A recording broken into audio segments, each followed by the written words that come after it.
the PlayStation. So the 1, the 2, the 3, the 4, the 5 now. Yeah. And I just maybe playing one game and that's it every day, just to relax a little bit. Wars of Warship Legends, and that's the only one. Nowhere I show the picture of Bismarck, the girl. It came from that game. Collaboration with Azure Lane, and it's sort of free to play, but you can put money in it the much you want to. But yeah, Battlefield game, yeah, that was a good one. Yeah, but no, it's yeah, but yeah, it's we will see with the future of propagandists like Davidov how it's going to end, because like I am thinking he's busy cutting off, and he has actually no reason to do it. The comment sections is already thinking that he's feeling that there are more and more people not agreeing with him anymore. And he's bitching. He'll make it work for himself. He's bitching about Trump is too much. He's like on Telegram bitching 95% of the time about Trump.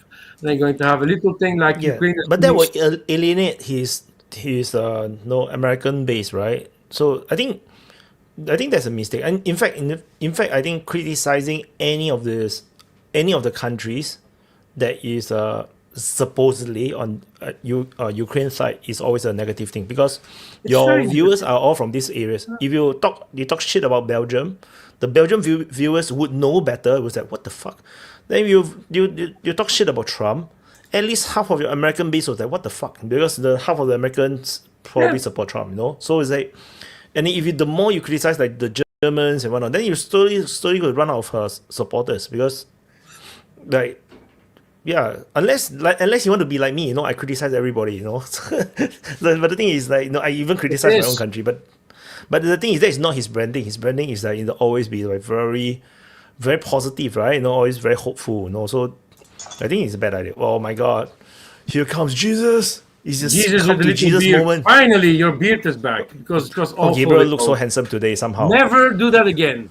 Jesus. Yeah, I think the length of this beard just nice. No, it make him super handsome. Yeah. No, he's too much Ken Barbie. Jesus, it's not good. You need to grow it a little bit more to be a little bit more ugly. I can never have this beard, man. Fuck, I'm fucking Chinese, you know. Chinese is only here.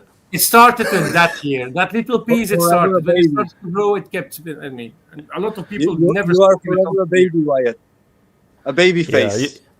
You saw the Kill Bill, right? No, Kill Bill, the old master, right? No, his beard is only here. Yeah. That's the freaking Chinese. Master, that's all we can have. No, it's only here and here. You know, that's it. At least you don't have to shave from your neck all the way up to your nose. Thank God, man. I hate it, man. There's people that have to do that. Yeah, shaving is terrible, and you know, at least you have not that much to shave though, and you'll always be a baby face. Yeah, but you know, about what you were talking about. Oh, thanks for all the compliments, though. Well, we were talking about Dennis Davidov. Yeah, I was gonna say that. You know, I was thinking the other day about Denis Davidov and how he, you know, like all these influencers, all these, you know, like hardcore NAFO, you know, guiding posts or lighthouses. They must be in a terrible situation right now, because, okay, like on one side, what you say, yeah, they might antagonize the Americans if they criticize Trump. But think about it. You know, like most Americans that support Ukraine hardcore, they're probably like, you know, these hardcore liberals that hate Trump anyway, right? They're probably like the Wayne type of people that are, you know, like they hate Trump and you know, they love the rainbow flag and, you know, want to plant it in the Kremlin and stuff like that.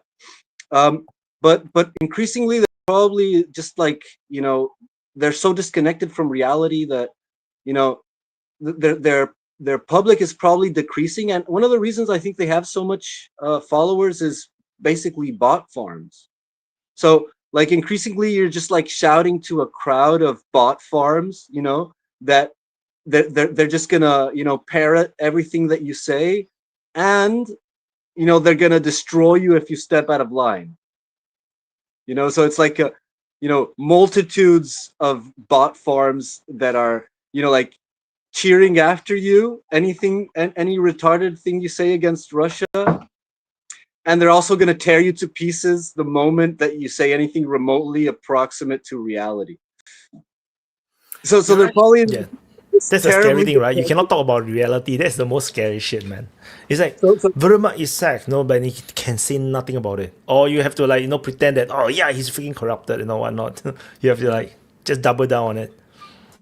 So they're screaming into a void. They're talking into a void of bots. Like they're not real people.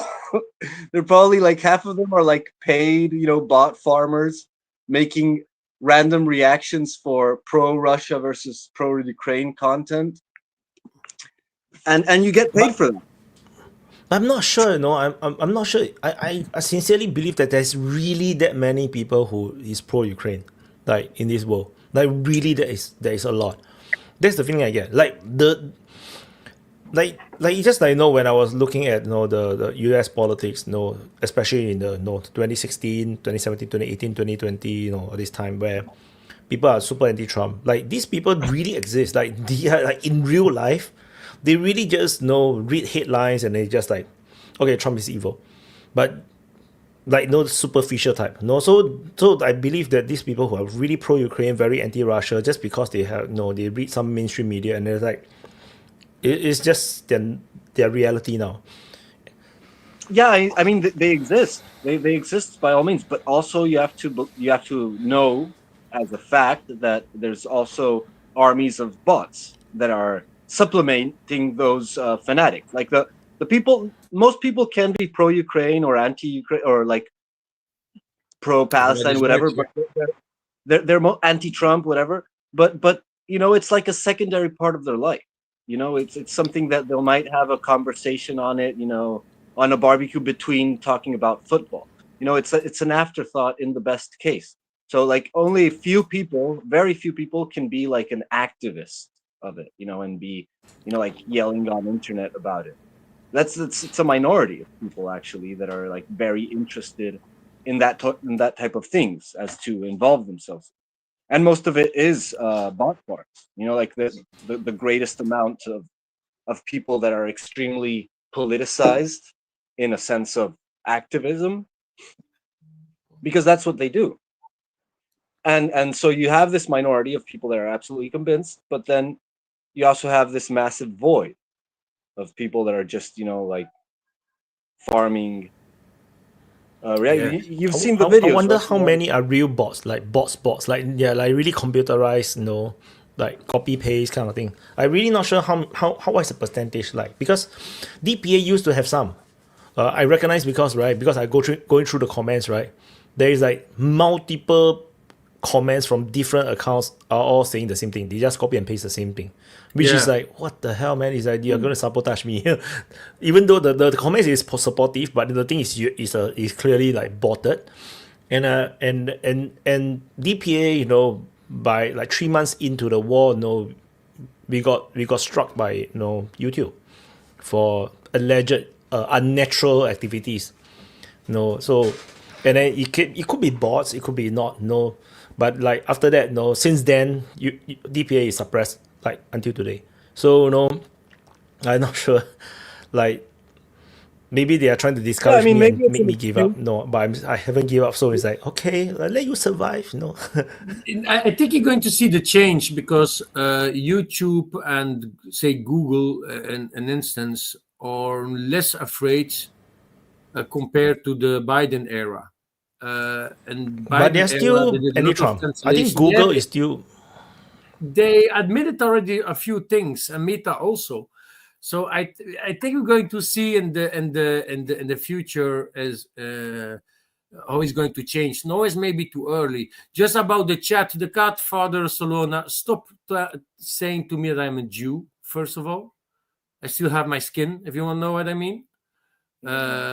And if you want to be big modes against me, we have 7 places left to join.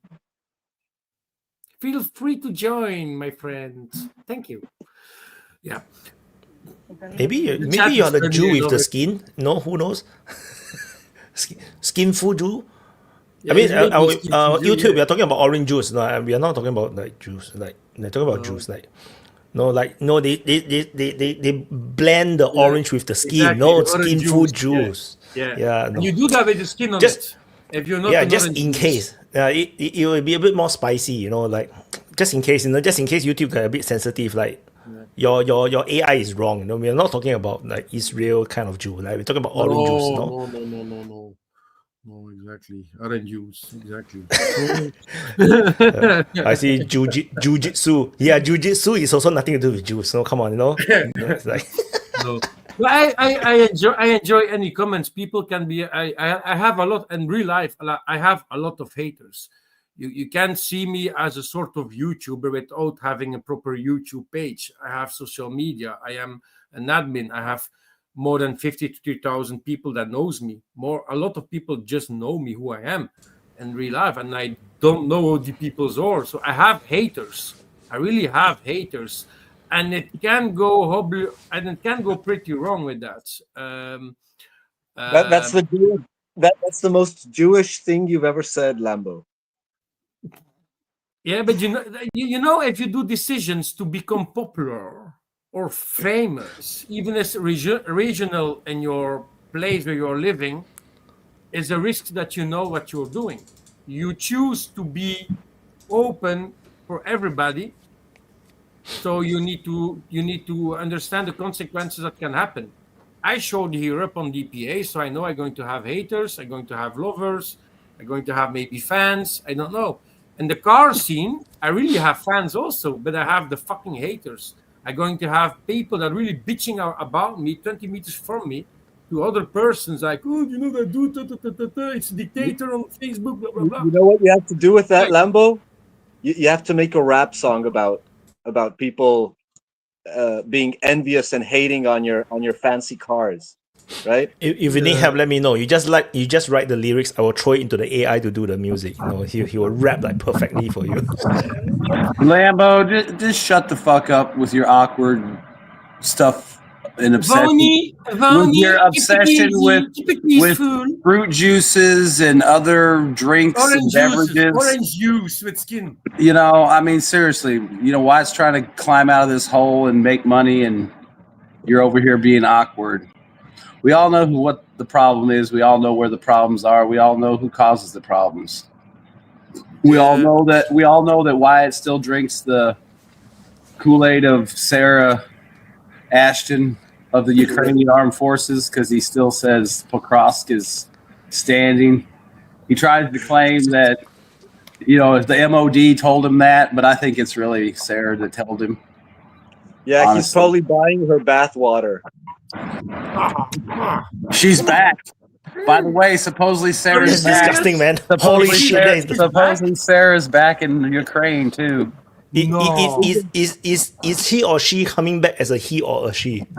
The video, he was presenting as a male with a buzz cut in his uniform, and he says that horrible. You know, people complain about how I pronounce Ukrainian names of villages and stuff. You know, like Gololopi or Hololopiloli or whatever.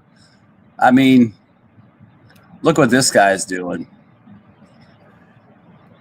Yeah, but he I destroyed prefer not his to. image, man. Like by being the trans no thingy, right? Like the image is just totally destroyed. I cannot look at him and not remember the girl version of him. It's like With the video they showed the other day, he does that, you know, Slava to the Heroram Ukraine, you know, like it sounds like an American like me trying to like spell out what it says, you know, like it you know, like it doesn't make sense to me as an English speaker. You know, Ashton originally is he Like- British?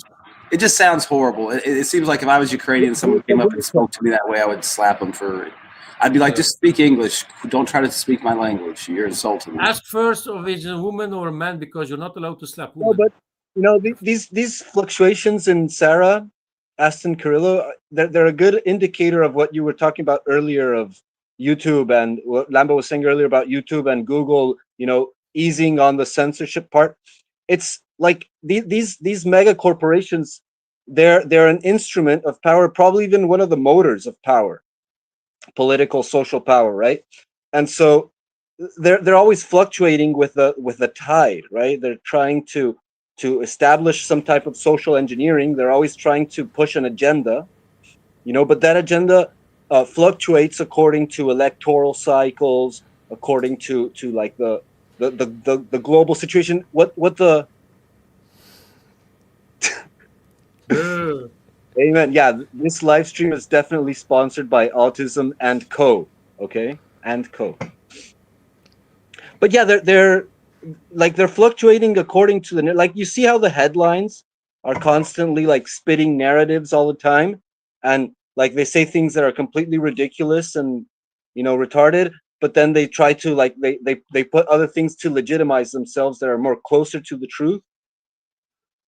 And in the same way, these mega media corporations, they're constantly trying to appeal to the public to maintain their influence, while they're also engineering, trying to manipulate and manufacture public perception and opinion, and to gatekeep and monitor what can be said, what is permissible discourse, and all of that.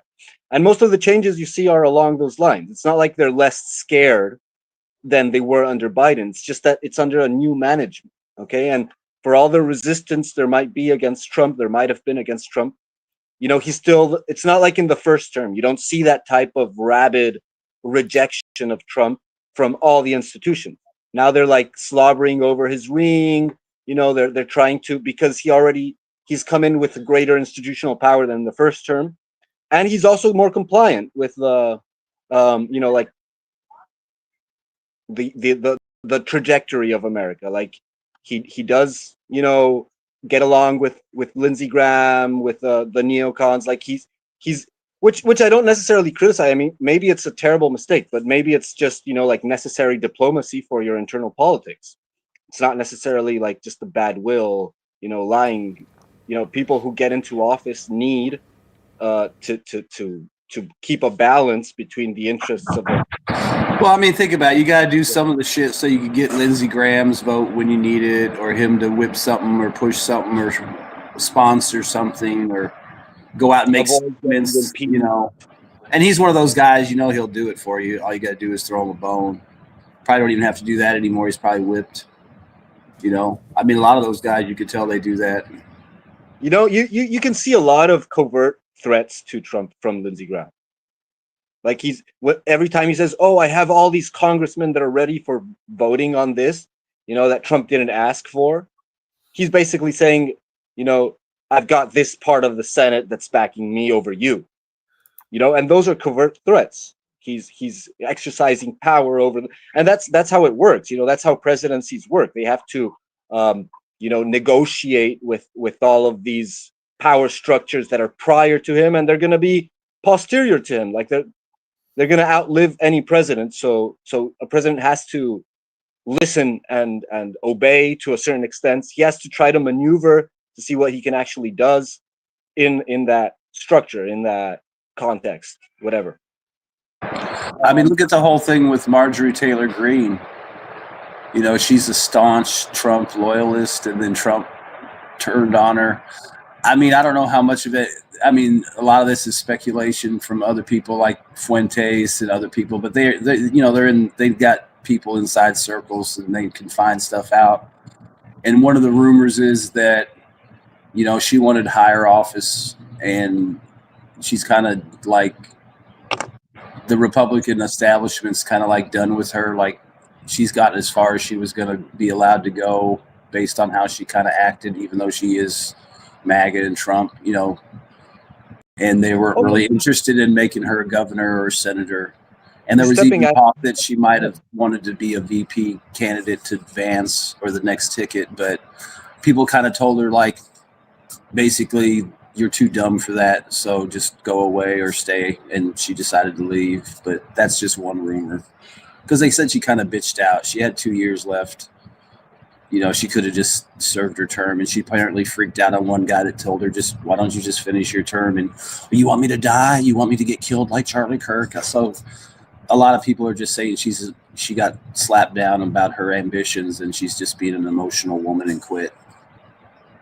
And there's that really, might be true. But, you know, Charlie Kirk did set a precedent, right? And also the attempt on Trump. So like people who are, you know, defying the status quo, they can easily get whacked, you know, and you get a threat, a like actionable threat, and you got to think twice if you have kids. yeah, but I mean, those people get those threats every day, all day long. They got federal marshals. They can always assign extra security if she had legit issues. I think I kind of do think that maybe they told her that, thank you for your service, we're not going to promote you, and maybe that's where the rift finally broke. You know, after all she did for Trump, to be told that we're not going to support your future endeavors. Thanks. She might have just Candace said, Owens? You talking about Candace? no, No, Marjorie Taylor Greene. Oh yeah, yeah. That's a bit weird. That's another weird situation. Candace Owens was now is lately have been talking about France is trying to assassinate her, and then the French guys are the one that assassinated Charlie Kirk, because Charlie Kirk was I think supportive of Candace Owens or something like that. I forgot what's the trigger. Your mic's really crappy, Gabriel. It sounded like it was muffled. I have poor signal. Another thing too, like people were making, you know, like Candace Owens, like my show's going to be off the air. They're trying to kill me, and a lot of people pointed out that it's Thanksgiving break, and most big time people don't really do shows. So it's like, is she really under threat?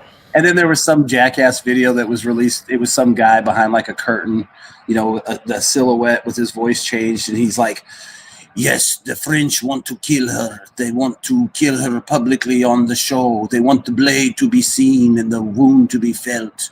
They want to silence everyone. It's like, you know, of course it's some French she sounded. I mean, it sounded like Shadowy. It could have been Shadowy, just made a video and posted it to CNN, and they think it's a real assassin. Plausible. There is no But I'm just hide. saying, it was that cheesy, you know. It was like, they are going to cut her with a knife on her show live, No, we're so going to everyone bring can back the see. It's like, guillotine. wow, this is how are they going to get in her house and do all that? I mean, wouldn't you think the security would, like, hey, there's a guy trying to get in the house with a knife to cut you on TV? Yeah, but think about it, Juan. Think about it. What you always hear about Mossad, you always hear about CIA, about KGB, about you know, all these intelligence agencies, but you never hear about the French. You know, can anyone even remember what the French intelligence agency is called? Was it like the GRG or something? I think, You yeah. know, Or DRG or if nobody hears about them, they're probably like the best spy agency. You know, they have the most influence. They're actually behind Epstein. They actually control the Mossad. You know, because you never hear about them. So you got to think at a certain point that the one you never hear about is actually the real deal, right? no, but it was just funny though the way they've hyped this whole thing up. Like people, like other YouTubers are like, I think it's true. I think it's really true. They're trying to kill her. I mean, Oh, here was RL starting with that story about the husband of Macron. It was RL that started on DPA, and it came from other YouTubers. But it's not only Candace Owens that has been on justice. It's a lot of all these people that started all that bullshit. Candace just heard about it and did her research. Well, yeah, I mean, RL is kind of on, and yeah, like if I were a French, honestly, if I were French, I would use any ammo against Macron. Like I wouldn't spare bullets at all. Like I don't care if it's fake. I don't care if it's wacky. Like just throw shit at him until, you know, he gets smothered in a pile of, you know, like, because it's just so terrible. It's so atrocious. That actually, like, anything that you can use against the guy, just throw it at him, just in case, you know. See if the spaghetti sticks. you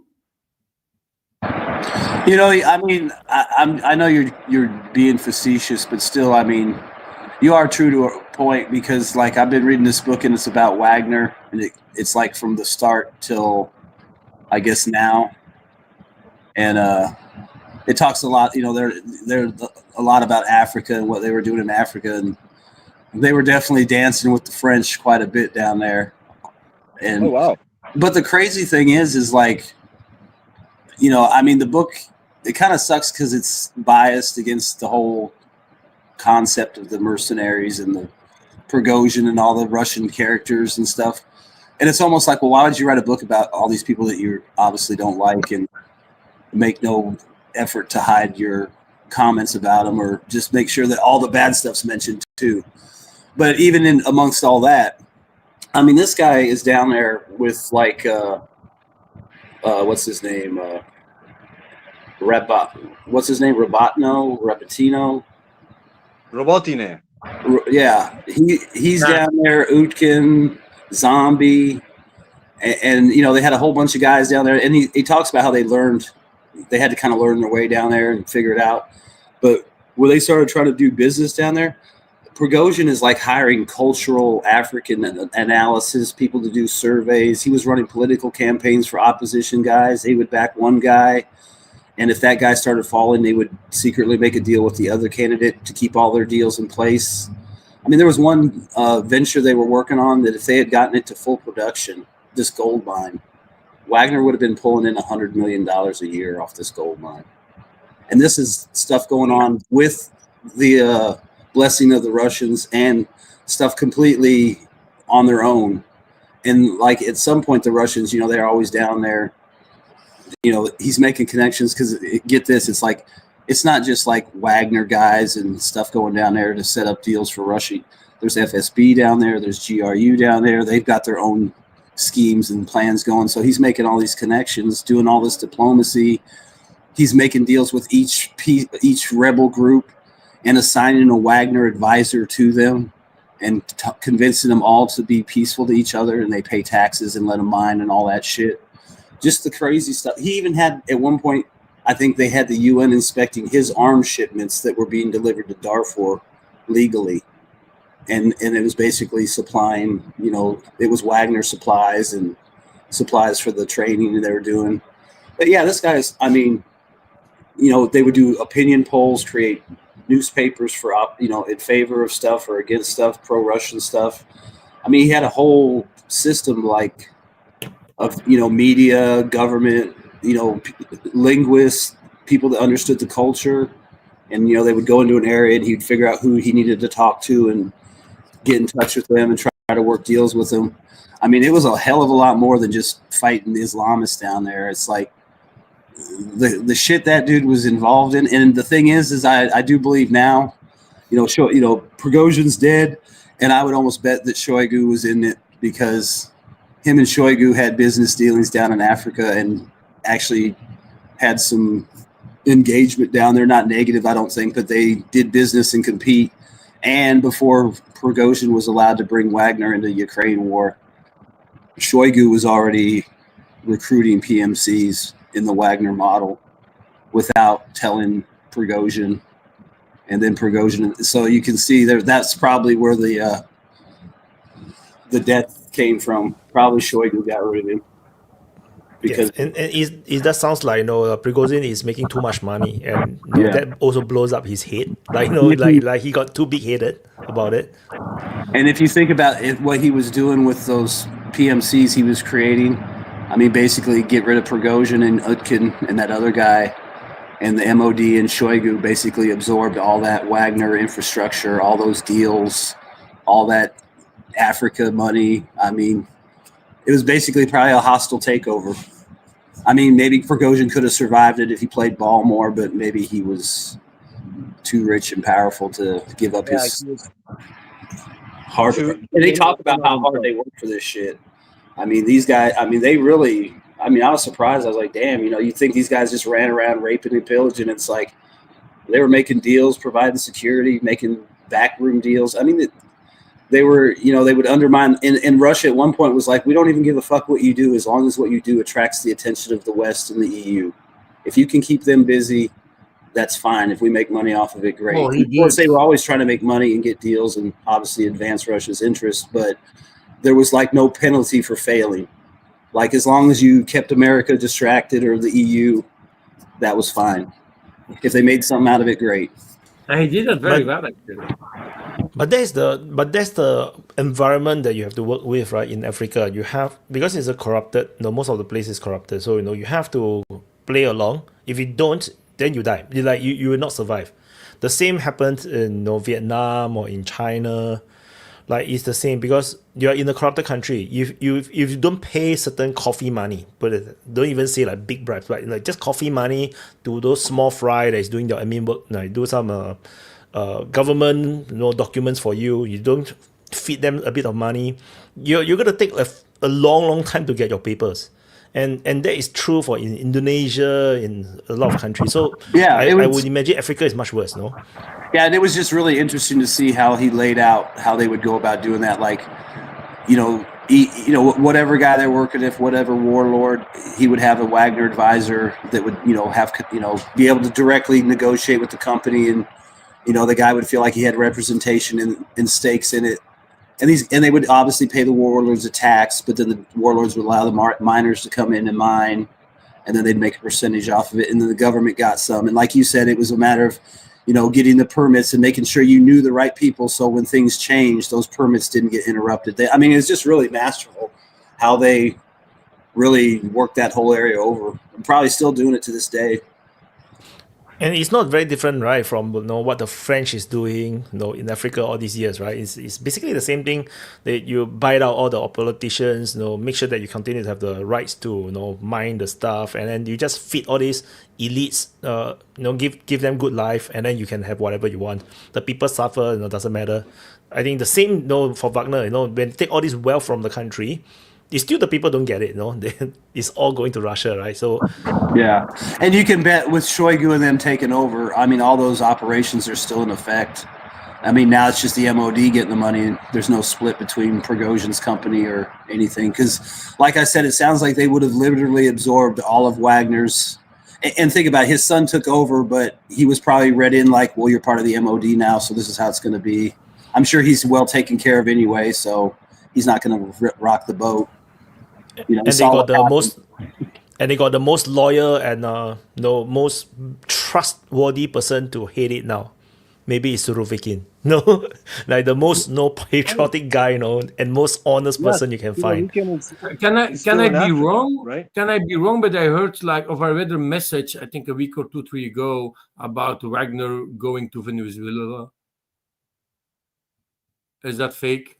Yeah, That sounds like suicide mission. The thing is they were showing those IL-76s, and they belong to a cargo company that pretty much exclusively ships for the MOD. So, of course, there's probably been times where Wagner guys have been on those flights.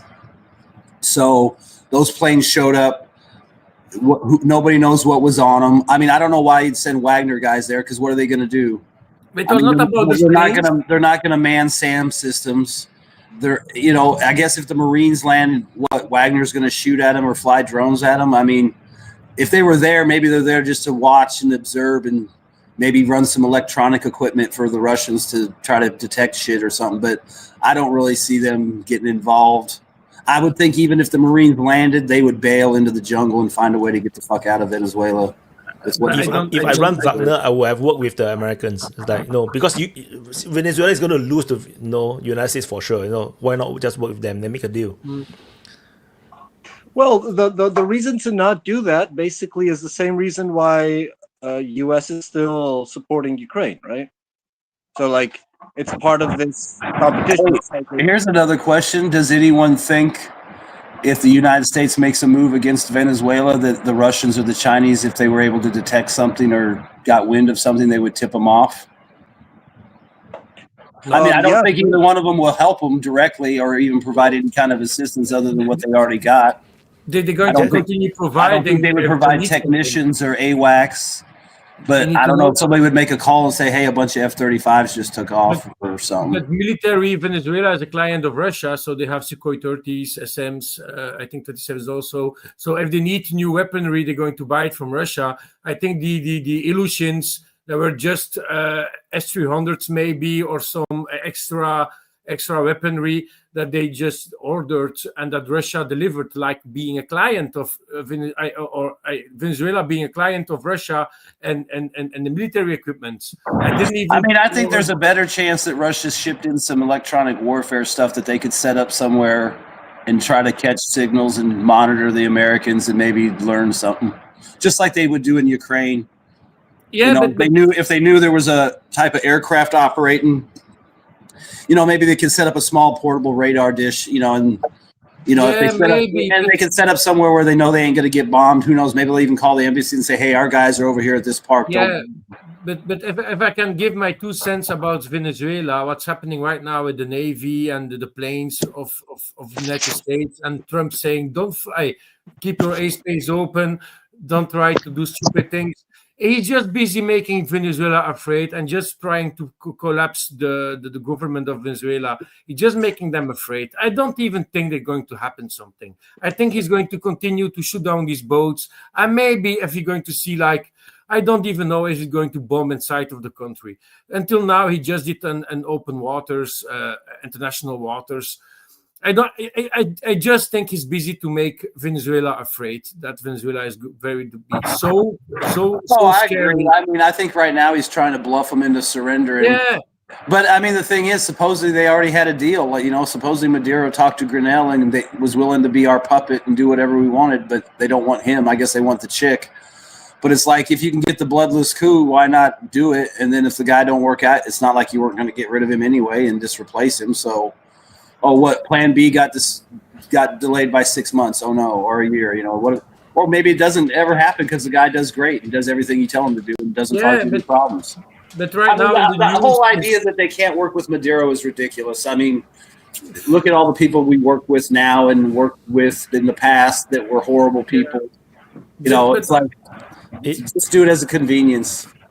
The irony is what? Literally, this is Sun Tzu Art of War. So one of the rules, one of the chapters is about subduing the enemy without fighting. If you can win a war without fighting, that's the ultimate form of victory. You just show your muscles. You come next to them and you show your muscles. That's it. Yeah. And the thing is, and the problem that I have is, and it's what's always happening, and I already said before, the press, the media is playing with that to just make a bad image of Trump, to say he's going to invade Venezuela and blah, blah, blah, blah. He's just showing power. There is the drugs problem. There is the drugs traffic problem. There is the president of Venezuela that probably is working with drugs cartels. It can be normal that there's something like that in a country like that. It can happen, and it happened in the past. And he's just saying, not with me. Just stop playing these games. Stop sending drugs to the United States. You're killing our people, and you continue killing our people. We are going to do something about it. And he showed it by shooting these boats. But I mean, it's more than that, because Venezuela is not really a major player in the drug war, sending the stuff. It's Mexico. I mean, if you really want to fight the drug war, why aren't you attacking the cartels in LA and Chicago? I'm sure they know where they're at. They know where their house is. I think there's already big differences. I mean, I know it took them a while to find Bin Laden and shit, but I'm sure they could find people if they wanted to. Of course. I mean, they know where all the cartels are down in Mexico.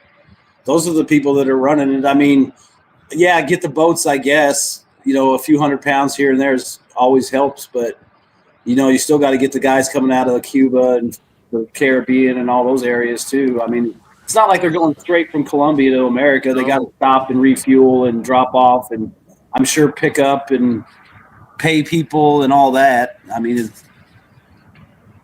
but if you look at just a way to make the people afraid and all that shit. Yeah, but if people is hoping that Russia or China or whatever will come and help Venezuela, I think you'll be most likely will be very disappointed, because just look at what happened in the Middle East. Where is Russia? Russia literally worked with United States to and not help Assad. The only thing that he helped Assad is that you can come to our country to be a refugee. That's it. That's the only help they give. They basically just green light everything.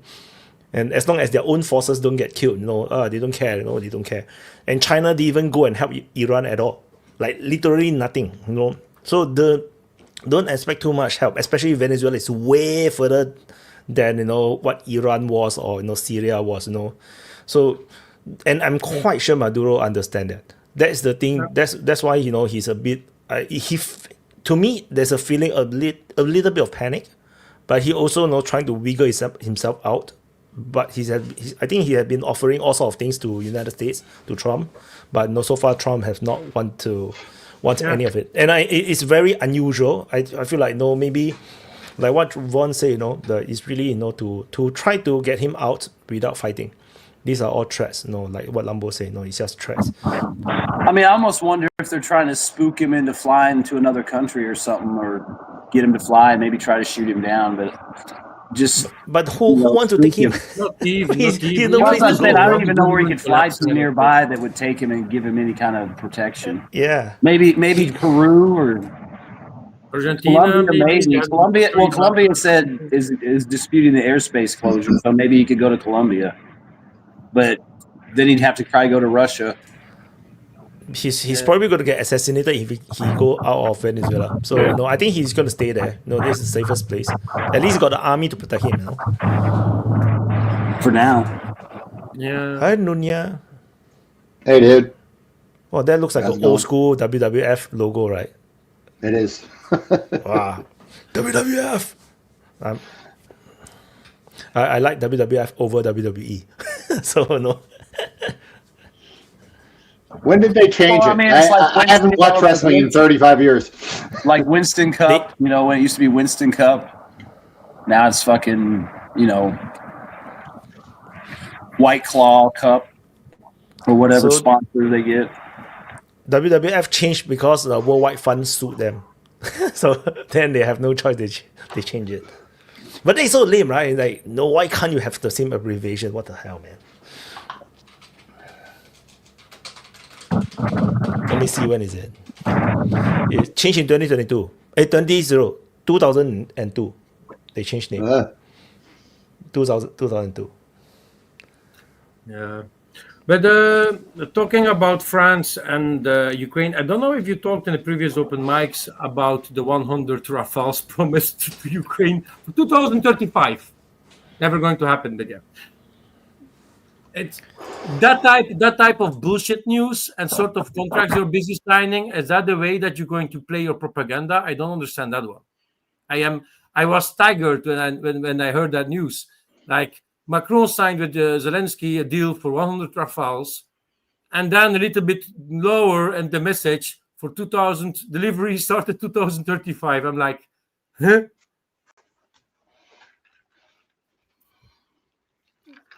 Yeah, it's all fantasy. Everything coming out of Europe is fantasy right now.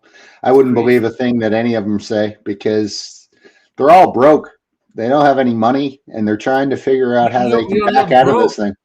But the thing is that we need to rebuild our army also, and France also, and they are also already have. Yeah, but I mean, you got like probably 5 million people in the Western continental part of Europe that you need to get rid of, that you're paying for. I mean, you got a lot of fucking. You got to build your army for some reason. I mean, it's not because Russia's going to come get you.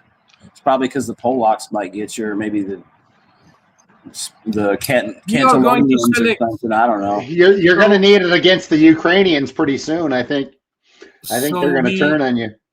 We send it. Our Minister of Defense sent it letters to all 18 years old, and they're going to recruit to volunteer for 1 year in Belgium military. I think 500 new recruits. Stay serious. 5,000 or 1,000 maximum, something like that. 18 years old, and they're going to be paid €2,000 net per month. It's good for 18 years old. It's good payment to have free training, food, lodgement, all that you want. I mean, I don't know. It's kind of sad because if you think about it, back in the Cold War days, West Germany, France, Belgium, they all had competent little small armies that would click into the main American army.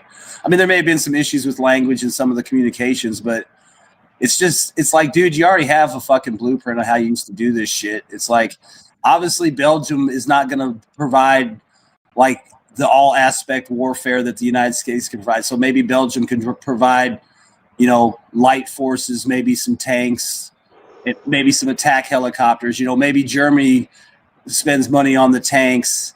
And maybe the aircraft, and France spends money on the aircraft and ships and shit. You know what I mean? It's like, like Estonia, Latvia, and those. What we got three MiGs, a BMP, a T-72, and a platoon of guys. We got a combined arms army. It's like, whatever, dude. I mean, it's like that's how it used to be. The Belgians would provide mechanized battalions that would click in probably with the Germans or the French. And then they would get together with, if there would have been a Cold War, a war in Europe. I mean, it's like now they're trying to reinvent the wheel. It's like, dude, just do what you fucking used to do in the 60s, 70s, and 80s. It's like, you can afford this much. This is what you're going to do. This is what you're going to provide us. I mean, obviously everybody needs a little bit of air defense and shit. And, but I mean, let's be realistic. Not every country needs to have a fucking Air Force that you can't really pay for. Because it's maintenance intense, especially if you're going to have F-35s and shit. Those really need to be the purview of like Germany and France and countries with some real fucking money or potential money. We have the F-35 because we also I know, but I'm just saying bombs. It's like what happens when the war starts and we got 20 F-35s but we got 5 that we can keep running, whereas a place like Britain or France or Germany or the United States will be running hundreds of them. You know what I mean? It's like. People just need to contribute where they can contribute and play to their strengths. Like Belgium's, maybe small mechanized land armies, maybe some, like I said, some also. And drones. You could just run ISR. Actually, this is actually a very interesting topic and question, because I'm super against Philippines buying F-16s. The Philippines don't really have that much money to buy F-16s, and they're like struggling and try to buy it. But the reality is that what's the point of getting F-16 if every air force around you outbuy you, in terms of like 4th gen fighter jets? No. F-16 is still a good plane, and they still being built. No. It's not about the good plane or bad plane. The problem is you can only get like 6 or for example, or 12. Did they bought new second hand? Probably. I mean, think second-hand. about it, Lambo. The Philippines, their concerns should probably be some air defense and ships. Probably a lot of coastal ships, maybe a few coastal destroyers defense to have a little bit of a punch and a little bit of a threat. But honestly, they need patrol boats, air defense, and maybe a few bigger ships just to kind of, have some weight. But they don't need fucking F-16s. So I explain. So who are the potential adversaries? China, Malaysia, and Indonesia.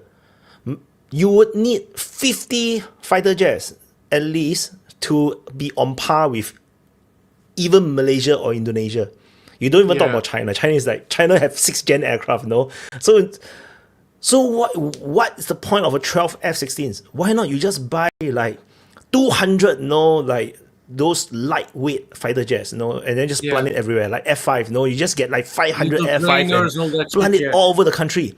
No amount of F-16s or even F-18s or even the 5th gen aircraft is going to be able to deal with like 500, lightweight fighter jets, like propeller, even World War II style fighter jets. They will have no way to stop it. And these aircraft, the slow and cheap ones, you can use it for ground support, ground attack, and it's more flexible. You buy a F-16 for what? You can't, unless you're gonna be able to secure air superiority. The jets are a waste of money. They only have like 12, the Golden Eagle from Korea. Like, what can you do with 12 Golden Eagle? Get 200, get 200 Golden Eagles. Don't buy F-16s, don't waste your money. And the thing is you could buy like the F-20 Tiger Shark. I mean, I don't know if they could afford 200, but let's say they could get 50 or 60. It's not like there's aftermarket kits that, like your needs are air defense and anti-ship threats. So, you could probably pick up a Tiger Shark that has some kind of aftermarket anti-ship package you could get through like Lockheed or something. But you're right. I mean, it's like you don't need F-35s, you don't need F-16s. You just need either a whole bunch of little planes or spend it all in your Navy, because that's what you really need. What I mean is that it's like you in any sports, right? You have like the top teams or top players. You as a weaker player shouldn't be playing the same strategy as the same game as the strong players or the strong team. That is stupid. Because you will be outplayed by them. You have to do something entirely different so that you have a fighting chance. If you fight the same game, you're gonna lose. Well, I mean, think about it. I mean, look at it. Like, what if you're a poor country, it's like, do you want to buy 20 HIMARS or would you rather buy like 400 Grods? I mean, Exactly. you know what I mean? It's like, it's an old fucking truck. It looks like World War II. Yeah, motherfucker, but I can blank out a fucking 1 kilometer at a time. One ATACMS missile can buy how many rockets? Yeah, exactly. That's what I'm saying. It's like play to your strengths. You can't afford the high end shit, so buy a lot of the low end shit that maybe it doesn't always get through. But if you got 1,000 missiles to fire and they only got 500, something's going to get through. Play the odds. But as a country, if you have an army, you need to have at minimum enough to protect your own airspace and your own territory. And if I'm talking about Belgium, why we had in the past, I think we had 130 F-16s in the past, A and B blocks. We sold all of them. We still have 42 left, but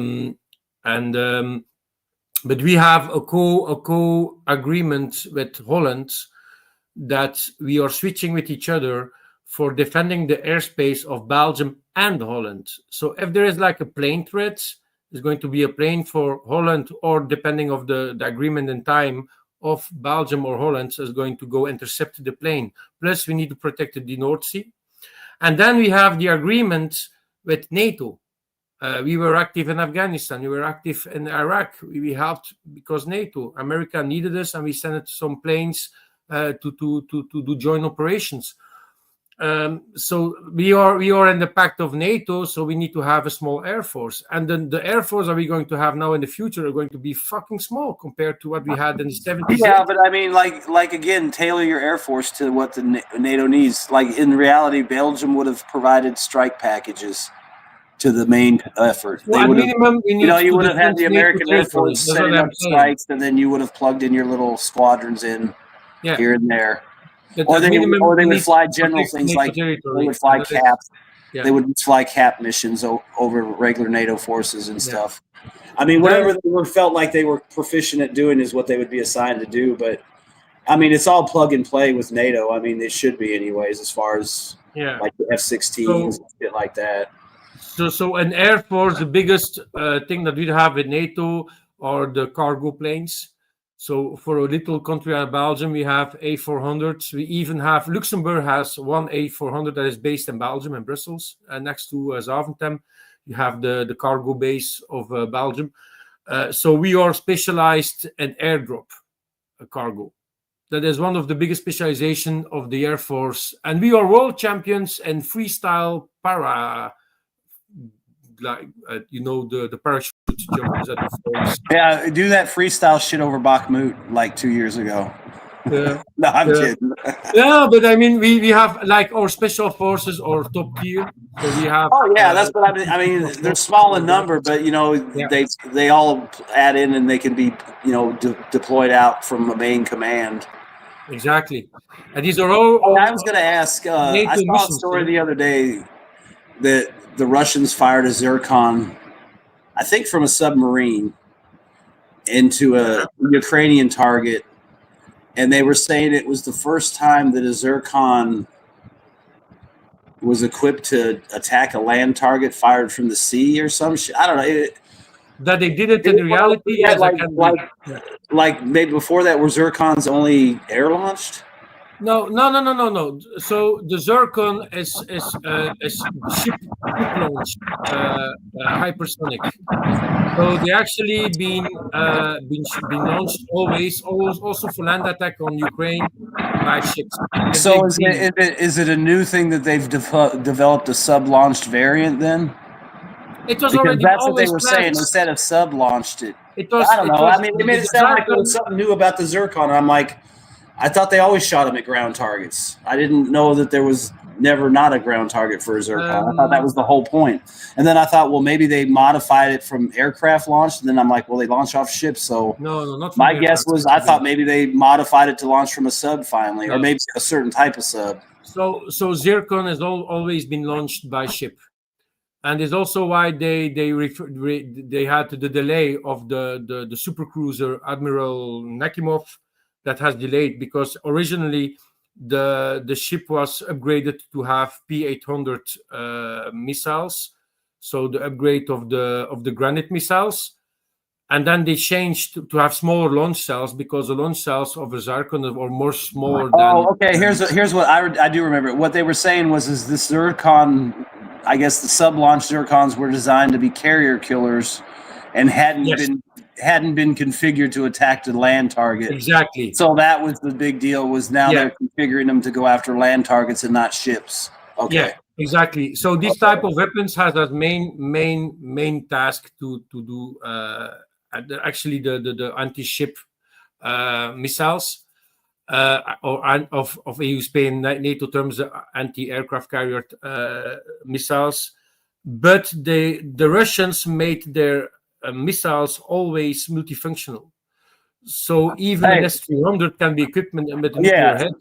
And I did want to say another thing too. I mean, they talk about all these strikes on Kiev and all these cities where, a drone hits a building or an apartment, or there's some kind of explosion, whether it's, because a drone was damaged and crashed or debris fell down and hit it. Another thing people need to take an account too is that there are people that do build drones in apartments and components for drones. And they do make videos and put them on Telegram, which is probably fucking stupid. So I do agree that there's probably a lot of accidental hits and stuff. But I would assume if a building is intentionally targeted by the Russians, it's because there was something there to hit, not because they wanted to blow up an apartment with some civilians and scare them. I mean, if you want to scare them, just knock the power out so they got to walk up and down the stairs and they got to boil water. Yeah. And they can't ride the bus to work anymore. That's probably scary enough. It's probably scary every night just to hear drones buzzing overhead. So I don't know if you have to hit an apartment, but the one video I saw in particular, it was a mother, what I would assume is a mother, like a grandmother they aged, and a younger woman, maybe her daughter, and they were both working on drones in their apartment, and they had a big stack of quadcopter bodies, and she was putting stuff on it, and it's like, and then you hear, a mom and a daughter, or whatever. It's like, well, does dad have a drone workshop in the back? Is that why the fucking apartment got blown up? Is that why that apartment building got attacked? Because it looked like a regular apartment, and then they had their little Etsy corner over here, but it was for drones, not ribbons and patches and crafts. Yeah. So, I mean, that could be part of it too, why these apartments get hit, because there's actually operations going on in the apartment. And that's not to say the Russians aren't doing the same shit. But, I mean, that might be why buildings do get hit on either side, because there's actually something going on there. Are you referring that KH-101 that was filmed and the crash into a building? No, I'm just talking about the random explosions. Every time there's a big raid, they always talk about apartment buildings getting hit, and I understand, stuff crashes into it or gets shot down and crashes, or debris falls down, or air defense stuff. But I do admit that they're probably hitting stuff. But I think if they hit a building intentionally, it's because there's a. So yeah, I have my theory in that. So if you have a drone that is hitting the top of an apartment building, it's just a drone that didn't know that there was an apartment building in his way and his road path. If you have a drone that is really targeting an apartment at a certain point, like or even like I said, the example of the KH-101 cruise missile, he didn't hit the top of the apartment. He really did hit the apartment, and you can see the video. I get what you're saying. I've seen him come in from the side, which makes me think that either it got damaged and lost altitude and crashed, or it was actually going for that apartment or that side. One of the two. The ones that go in on the top, I don't. Unless there was a big radar dish or something up there we didn't see, then I figure those are just crashes. It's war. They're always going to be missers. It just depends on how they hit. If it's flying level and slow and you don't see any smoke or damage, and it flies into like the 20th story of an apartment on one corner, maybe it was going for that. But if it's kind of wobbling through the city and you can see tracers, and then it crashes into the top of a building, maybe it was just shot down.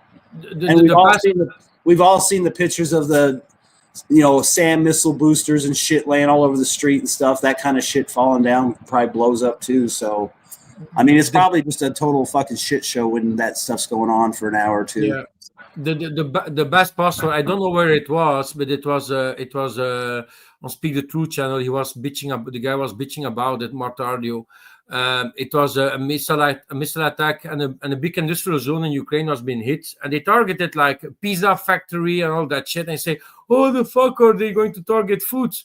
If I am somebody from the military that needs to have more factories to build my drones, for example, or ammunition, I'm going to pay a company to use his factory to build my fucking drones. Well, it's not even that, dude. I mean, if it's a pizza factory, think about how much grain's going in there that you can use to make food for your army. I mean, it's a legit target either way. I mean, you're either cutting off the army's food or you're destroying a secret factory. Food can be very fast supplied. I think if Russia is targeting a pizza factory because they know that somebody maybe leaked the footage and that pizza factory they're busy preparing. It could be something too. I mean, a lot of times those places have a lot of outbins. It could have just been that they were storing some equipment there because they had space. Even storage, yeah. But I mean, what if they're supplying a lot of food to the army, so they took out the factory? I mean, they could be making bread that you see the guys eating bread a lot and soup and shit. So maybe they're making loads of bread. I think food supply is less the target for Russia. That's not so important because if you need food, you always can have food, even supplied by NATO via Poland or Romania, something like that. Yeah, but if you take one of the chunks out of their supply chain, then they got to go out and find the food to replace it, and then they got to get the food. Then they got to get the food there, and it's all weeks behind from when they were supposed to get the food that was supposed to come from the factory that got blown up. That's all I'm saying. I mean, they have factories in apartments. They have factories in basements and underground old abandoned factories, with basements. It turns out they have like massive industrial complexes under a lot of these cities that the Soviets built that they're still using. I mean, look what they did with the Orishnik. I mean, nobody was building shit above. I was just going to say that, yeah. That was all underneath that, abandoned factory, and they had to punch into that to get it. So, I mean, who knows what they got? I mean, remember all the pictures they were bragging about how they could hide shit, and they're showing all these like weird places to hide. And it's like, that's probably a pretty unique design that you just showed us the roof of. So I'm pretty sure some Russian guy is going to geolocate your ass real quick. Oh yeah, I built that back in 1957. It's located right here. I'm sure they know about a lot of places, and it's probably just a matter of confirming if there's something worth hitting. If they get word somebody's building something, then they probably go after it. But I mean, think about it. They're going after the energy and all that kind of stuff. Why not fuck with the food a little bit too? Just to make people more hateful of the regime. I mean, they are kind of trying to push the regime out. So why not? People are already cold. It's already a pain in the ass to get a drink of water probably in some of these places. You got to walk up and down your fucking high rise every day. 3 times a night you get woke up to go hide in the fucking subway because some jackass is flying drones over your city, and now you got to wait 3 hours to get some fucking food instead of an hour. So you got to spend 3 hours on the street dodging the TCC and hoping a drone raid doesn't come in. I mean, it just and who are you going to blame? Yeah, the Russians are doing it, but who's the fucker in Kiev? I mean, that might be part of the whole campaign. Just turn the pressure up all across the board. Pressure the troops, pressure the population, and pressure the government. And maybe one of these things will break and the Russians will get what they want out of it. Or Trump and Putin will get what they want out of it if the right people break. I think that these apartments and industry high priority for Russia are the drones, and you can see it and that is why that Russia has a lot of difficulty to evolve on the front line as a drone threat. Ukraine is still very powerful in drones, and I think at the moment they know where there is a factory that making drones, or where they have a suspicion, almost 1% confirmed that they are building drones there, they're going to destroy it directly because it's the biggest pain in the ass. I think on the front line for the moment for the Russians. If you're talking about next to the soldiers, but there's the biggest pain in the ass for the Russians to be able to advance, you're the drones. And you can see on the map the regions where they have a lot of folks in 3 weeks. There's a big region, I think in the south of the front line, where the Russians do very big advances because the Ukrainians can't use their drones because it's foggy all the day long. It's like 3 weeks fog that they have, and they can't use their drone. So you can see the weak spot of the Ukrainians. They don't have drones. They don't advance anymore.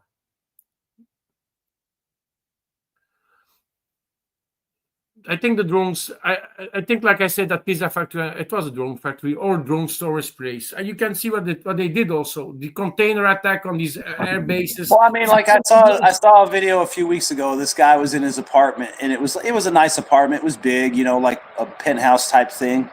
And he looked like he was having like a little get together, and they were showcasing, you know, a Ukrainian Lancet basically, you know. And it's like, well, you know, and when I saw that, I thought, well, maybe that's why these apartments get hit, because dumb shit like that. Because I mean, launching down on the roof. Maybe that guy runs the factory. Maybe it's just a little place to have a party and get together with your investors and show. He's one of the engineers or something like that. Yeah, but I mean, I'm just saying, it's like this is an apartment in an apartment building, and they got a Lancet on display and a bunch of people standing around talking about it. It's like, well, maybe that's why shit gets bombed, because somebody found out that there was a fucking Lancet display going on, or a party, or, you know, or there was. So they think there's something there, so they go and bomb it. Instead of a LAN party, the Lancet party. Mm-hmm. I mean, the thing was huge. It's like, I don't even know how the hell they got it in there, but, you know, they had it on a display. It was brand new, nice and shiny. It looked like it was fresh off the line. And they were having a little get-together. And it's like, well, you know, maybe that's why that, you know, because like I said, you know, you hear about dudes dying in their families. It's like, well, you know, maybe don't have Lancet dinner parties. It's crazy that people don't understand how social media can be dangerous to post something online. Yeah, I have a Lancet party, something like that. I'm just going to post it to my Facebook, and somebody is following you. It's all dated. It's all dated and stuff, but maybe it gives them a location to suspect. Yeah. And like I said, that mom and that daughter, I mean, that's just one apartment, and they probably had 100 drones in there. So think about it. You could have, I mean, think about it. It's not like you can't get widows of the dead soldiers to avenge their husbands by building drones at home, and you pay them a little bit to do it. I mean, I'm thinking about it. I mean, the Germans did it, you know, at the end of the war. They were building shit all over the country in little cottages and stuff. So, you know, they were building tanks and planes. So, I mean, imagine how easy it is to fucking build little plastic ass drones. Dude, we saw in 2022 and the little bunkers in the trenches, people with 3D printers making these grenade launch drop systems for mounting on their AliExpress drones. They were doing that in the trenches. So there is probably, I don't know if they do, I don't think they're using this type of drones a lot anymore, but you can be sure some people are being paid to have a few 3D printers in their apartment to make some parts for the drones. Be sure of that. Like you said, the example that you give from Germany is perfect, actually. It's the way that they're doing, and they're not going to build a new factory to build drones. No, they're going to hire or take old factories or old hangars or even farmers' barns to build their shit. And that's why you're going to see a fab dropping on the barn. Why? Because it's maybe a stockpile of tanks or troops or whatever, food for the front line. And that's why the barn of the poor farmer being fabbed. That is how Ukraine is working. They need to have some little production inside of the country. In my mind, it's too much, but be sure that Russia is looking at the border also to see what's coming inside. So they actually been obligated to build inside of the country also. That is normal in time of warfare. Like you said, the Germans, after a while, they lost all their industrial complex. The whole of Hamburg, Dresden, being completely burned out. They didn't have all these factories anymore. So they needed to have a solution to build new stuff. What the Germans did was building big underground tunnels that slowed everything more down, and they never been used. But that was the plan C or D or E they had to build like their V2 rockets and their fighter jets, their Messerschmitt fighter jets, all that shit. But like for little drones, I am sure there are some guys being paid by Ukraine to use, and they have like 10 3D printers in a room in their apartment, and they're building parts for the army. 100% sure. Yeah, and Watt, I saw your latest update about, like, I mean, I guess you could say they're right on top of Hilolopi now. I mean, literally. Aren't they like, isn't there like a small river there or something, or a little bit of a terrain feature, and then they're like, they could be in the city kind of? Or at least the outskirts. You mean? Yeah. Hilolopi.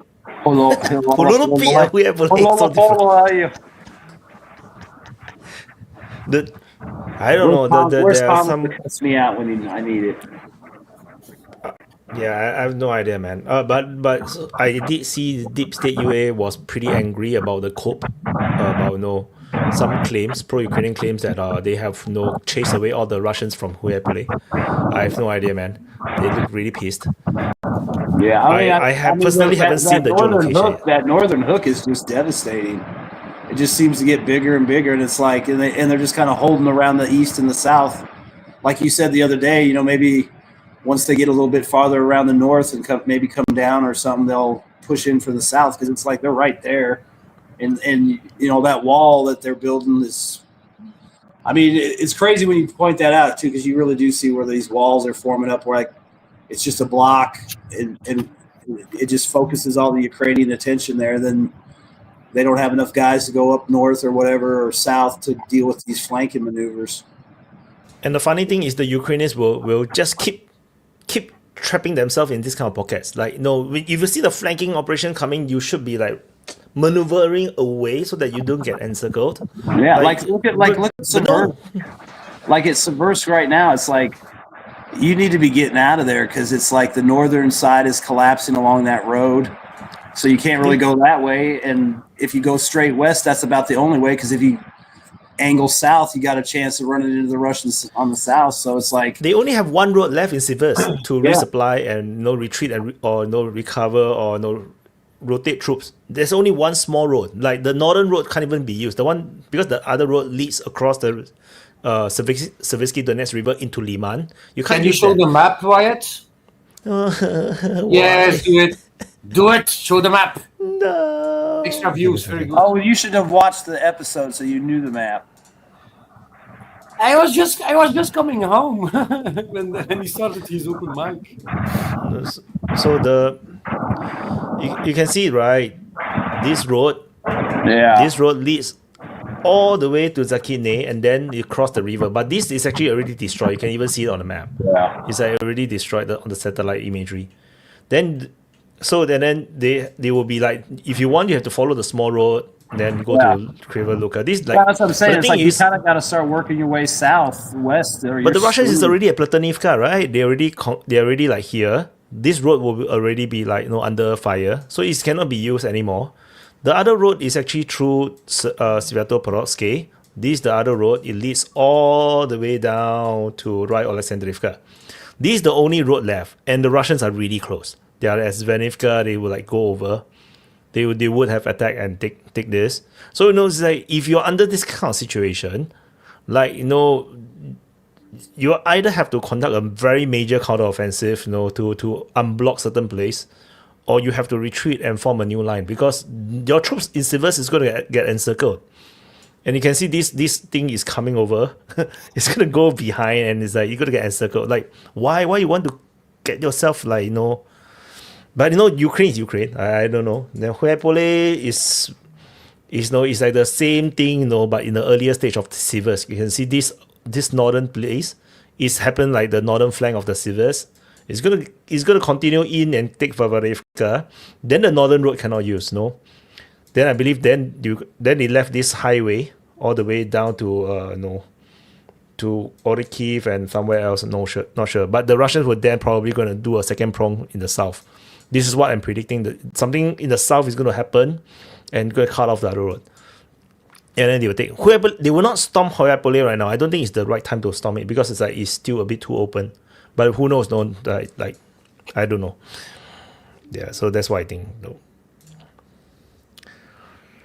But I'm not sure why Ukraine is like this. Like warfare is like already so long, Like, shouldn't they have like pick up some lessons from World War II or something? Why are they still doing the same? Like, obvious things that an armchair general like me, can spot. Getting there. We've been talking about it a little bit in the voice chat too, like with all the talk of peace and these 28 point and the back and forth and the the one guy resigning and kind of putting the whole regime on notice. We were wondering, I'm wondering too. I mean, I wonder how many guys on the Ukrainian side are starting to drift back away from the contact line just because they think peace might be coming and they don't want to die. Maybe not so much abandon their position as just, withdraw maybe back to another settlement, or flat out just exit the area without permission, or maybe even some of the units are not going to rotate up and let the other, maybe rotate the guys out, but not tell anybody. I wonder how much of that's going on. People starting to drift back from the front just because they think there's a peace deal in the works, or at least not moving up to the front as aggressively or fighting as aggressively in some places. I mean, I'm sure the nationalists, they don't care. They'll do whatever. But I mean, I wonder if the yellow bands and the green bands are starting to kind of hesitate and drop back, or maybe not be in those positions forward as much because they don't want to get killed right before there's a peace deal. But there's not going to be a